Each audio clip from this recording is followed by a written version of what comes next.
It's hot, but the sojo is back.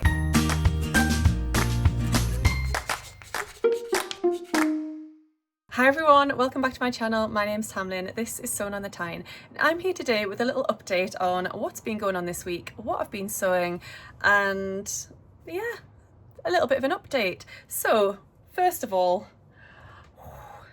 this. First of all, thank you so much to everybody that left lovely comments on my last video. I know in that video I was talking a bit about how I'd been feeling a little bit lost, I guess, in various things, not just sewing, but just in general. Yeah, and people left lovely comments on that, so that was really lovely and much appreciated, so thank you so much. In that video I was talking about how I hadn't really been wanting to sew, I hadn't really sewn anything. I'd started making a pair of orange lane pants, and 2 weeks later, or a week and a half later, they still were nowhere near finished. Well, they are finished. So I got these finished on Saturday, so I think that vlog went up on the Thursday. I got them finished on the Saturday, and I absolutely love those trousers. So the fabric is a gorgeous linen viscose from First for Fabrics. It's bright orange, as you can see, and it is priced at £9.95 a metre. I will link to it down below if you like it. It's just so vibrant and so fun. I love it.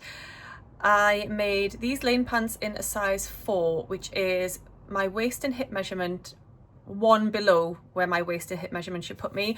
In the past I've always made my lane pants in a size 6, and then recently I've just been feeling like I might want to size down one, and although my measurements haven't necessarily changed, my body composition has definitely changed a little bit, so my sort of weight and my proportions are ever so slightly different.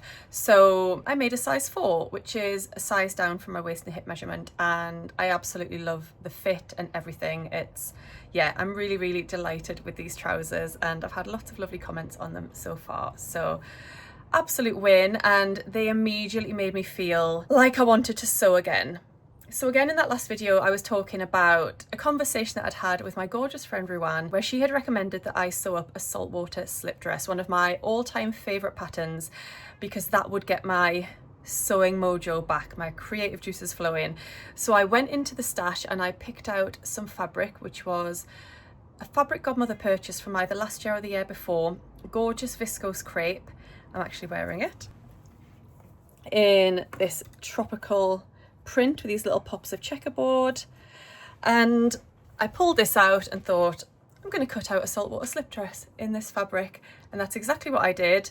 And I took it along to my sewing social, Sewn, on the Sunday, and I got it pretty much all sewn up in that session. I just had the straps to finish off and I had the hem to do, but other than that I got it all sewn up. I've sewn the pattern quite a lot of times now, so it's sort of second nature to me. I also made a couple of changes that maybe sped things up a little bit. So there's a lot of binding in the saltwater slip. So the front is bound, then the straps are created with binding.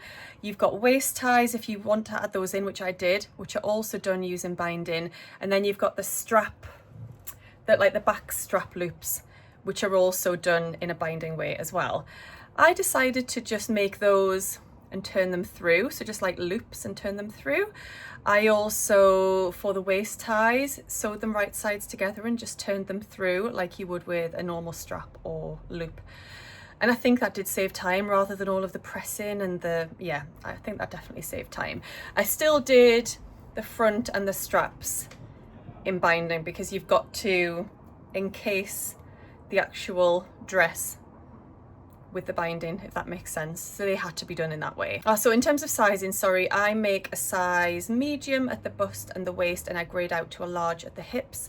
It's the size I've always done for the saltwater, and I'm really happy with that size. I make the long version with the side splits. I just love that style. And I don't apply the binding in the way that the instructions have you do it, just from previous experience. So in the instructions, you are directed to just wrap the binding around the raw edge and just stitch through in one go, and that's it. I always found when I did it that way that I didn't catch the binding on the other side every time, so all the way along. So it just ended up looking a bit messy because I would have to go back and redo bits. So I actually apply it as binding now. So I work from the right side, stitch in the fold, trim it down, fold it over, and then stitch through. So I'm stitching it twice, if that makes sense, just like you would a normal binding. But I find that that's more successful and more consistent for me. But yes, here is my finished saltwater slip dress. I finished it off the following morning in a lovely social sparkle Zoom session with my gorgeous friend So Let's Sparkle with Sam and lots of other lovely people. I finished it off in that session and I was really happy. I definitely am enjoying working on one project at a time. I never thought I'd be a person that would say that, but I am really enjoying starting a project and seeing it through to the end and not starting anything else, not even cutting anything else out until I've finished that thing. It's really helping me at the moment. So finish my lane pants, then I cut this out, finish this, then I cut out a pair of shorts. So I cut out the Matchy bow boxer shorts in this gorgeous embroidered cotton gauze. Now I purchased this in Leeds at the start of June. I went to B&M Fabrics in Leeds. I'd seen this fabric in a few different shops, but it's sold out every time before I managed to get my hands on some. I bought 1.5 meters of this and I knew I wanted to make some sort of shorts and a top or a little shirt. Well, I decided that shorts would look really cute. So I cut out shorts in this. I knew I wanted to cut out the shapes of the flowers. Sorry if you can hear that barking dog outside. I knew I wanted to cut away at the embroidery for the hem of the shorts. So I just looked in the instructions to see how much you needed to hem the shorts by, and I folded that up on the pattern piece and I just lined up the bottom of the new bottom of the shorts with like the bottom of this row of embroidered flowers here. I did ask for advice on Social Sparkle, but I sort of knew what I wanted to do, which was to just use plain black for the ties. This was the selvage of this fabric, so I didn't even need to use a separate cotton or anything, but I like the contrast of that, and it's like thinner, it's not too thick, which this might have been too thick for the ties, but I think the contrast is lovely. I have got my lovely top stitched elasticated waistband. I've got cute little label in the back there. I think that one is Cozy Club Handmade, and I'm delighted with these. I don't have an official photograph of these yet, but I do have a mirror selfie that I took before I went out to see Lewis Capaldi, and I'm wearing these, and I'm wearing them with a little black strapless top that I made using a Tammy handmade tutorial. Easiest top in the world ever to make. Took me literally about 5-10 minutes, and it's been an absolute godsend in this hot weather. If I'm outdoors for a long period of time and I know that I would get strap marks, then that strapless top has been perfect. I made it for the cricket because I knew I'd be sitting outside for a long time. So yes. And then when it came to cutting away the embroidery, on Instagram stories I did ask for some advice. Do I literally just cut away at it? Do I need to use fray check? And I had some lovely advice from different people. I ended up cutting away at it as close as I could to the stitching line, and then I did very carefully to the wrong side apply fray check very carefully, so it hasn't ended up crispy because that was a concern. It's perfect, and I felt fabulous in these and I love them so much. I've got loads of this fabric left as well, so plenty to make a little top to go with them. So yes, Sojo well and truly back. I had my sewing social last night and I didn't have anything cut out and ready to take. You might be shouting at your screens, Tamlyn, you've got loads of whips in your drawer. Well, I had a bit of a sort out. So if you remember a few months ago, I did a video for the Finish That Whip challenge, and at that point I sorted through all my whips. I got rid of some that I just knew I wasn't going to make for various reasons. I finished some off. I made a spreadsheet.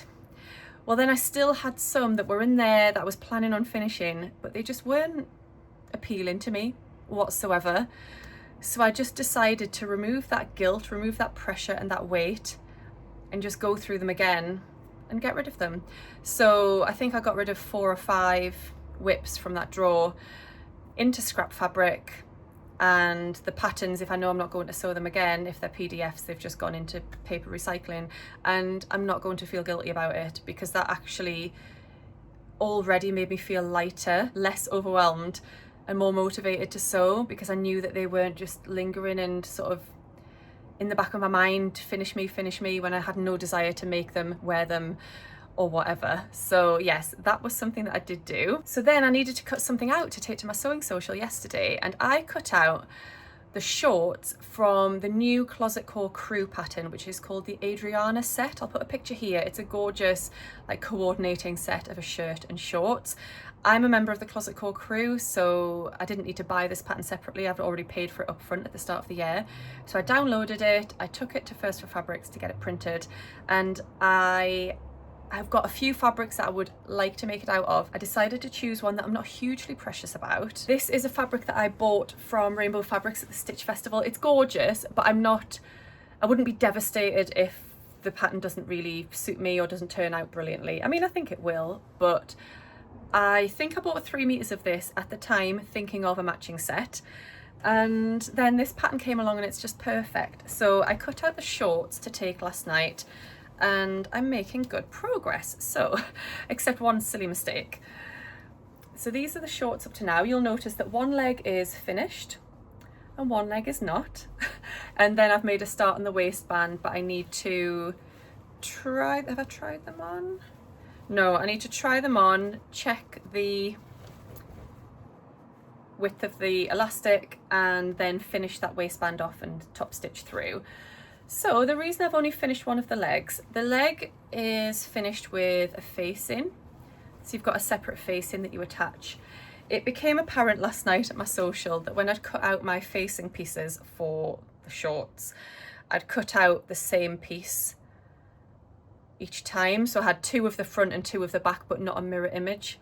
And that's what I needed. So I need to recut for one of the legs. That's why I couldn't finish that one off. But they're really cute. Look, you've got this little split at the side, which is finished really neatly. I think they're going to look adorable. So yes, those are the shorts from the Adriana set. I'm actually going away this weekend. We're going to stay with Sam's parents up in a cottage in a little village called Saltwater in Northumberland, if anybody knows that. So I won't be able to finish these off till maybe Sunday night, but I'm looking forward to getting those done. And then, oh, they've got lovely pockets as well. They are anchored into the waistband as well, so they're nice and secure. The waistband isn't a separate piece, it's just folded down from the top of the shorts. And yes, and then I'll be able to cut out the shirt as well, because I think that will just be a gorgeous set, and that will be perfect for our holiday as well. We are going to Mallorca, and that will just be ideal for that. Right, I don't have long left because I have to go and pick up Taylor from school. So I mentioned my gorgeous friend Sam a moment ago, and what should I receive through the post today but this lovely card, sorry about this sunshine, which is sending smiles.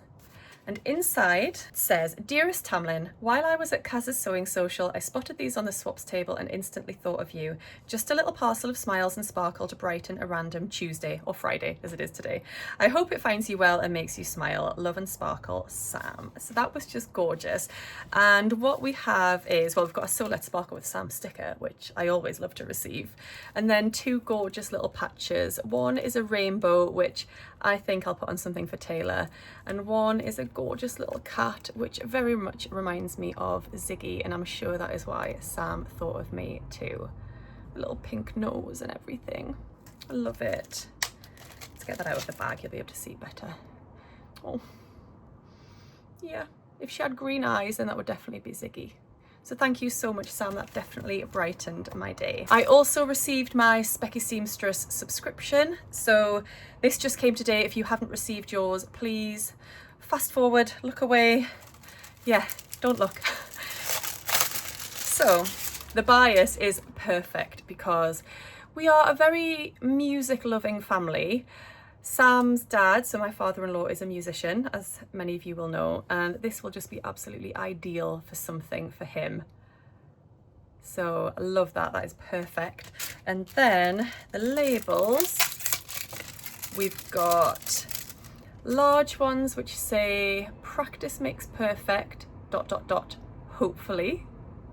Love that. And then some adorable little stars as well, which are just super cute. I love those small ones, like perfect to go in side seams and in like pockets. Awesome. And the last thing that I wanted to share with you before I dash off to pick up my darling boy is 2 pieces of fabric I bought from First for Fabrics. So as I mentioned, I popped in to get some patterns that I'd had printed, and these fabrics were on the table at the front as you walk in, and I couldn't resist. So we have got a black and an ecru crochet effect fabric, and I just love those beach cover-ups and swimming pool cover-ups that you get that are made out of these fabrics. So I had no plan of what I was going to make with them other than some sort of beach or pool cover-up. I have no patterns in mind, so I would love your help, some suggestions. I just got 1.5 meters of each, you know, and you just sort of think 1.5 meters will do for that kind of thing. So we've got this lovely black one. These are both £11.95 per meter.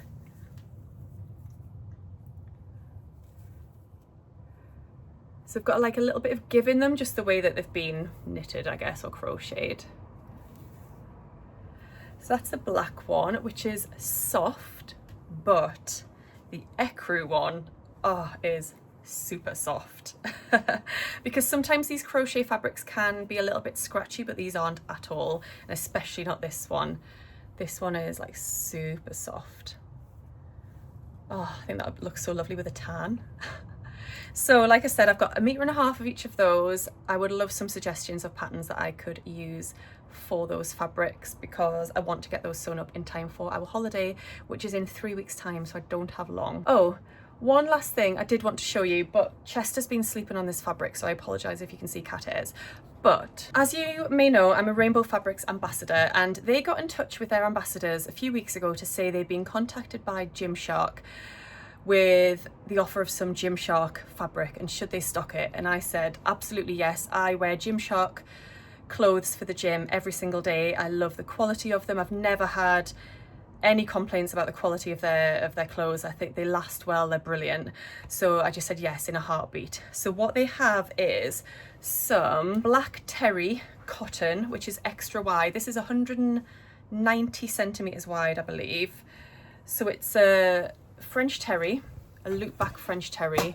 Now the thought of sewing with this right now in this heat is just not good, but maybe you'll want to snap this up and put it away for later in the year. It's just a gorgeous true black loop back French terry. Lovely bit of stretch to it, perfect for hoodies, joggers, shorts, like loungewear, that kind of thing. So I've got some of that, and then I've got the matching like rib fabric, the heavy rib to go with it, which is just gorgeous. I love that really textured rib where you can see the defined rib. Gorgeous. So I will leave the details down below and a link to Rainbow Fabrics. You can get 20% off those with the code VIP !Tamlyn. And yeah, they're going to be stashed away for after summer, definitely for me. But I wouldn't leave it if you want to get your hands on some, because I don't know how much they've got in stock. The quality is incredible though. When I opened the parcel, I knew it was going to be good quality because I know Gymshark clothes, but I was, yeah, delighted with that and can't wait to get sewing with it. Right, I'm going to leave it there. Taylor finishes school in 8 minutes and I need to walk up the hill to go and get him. Thank you so much for watching my little catch up today.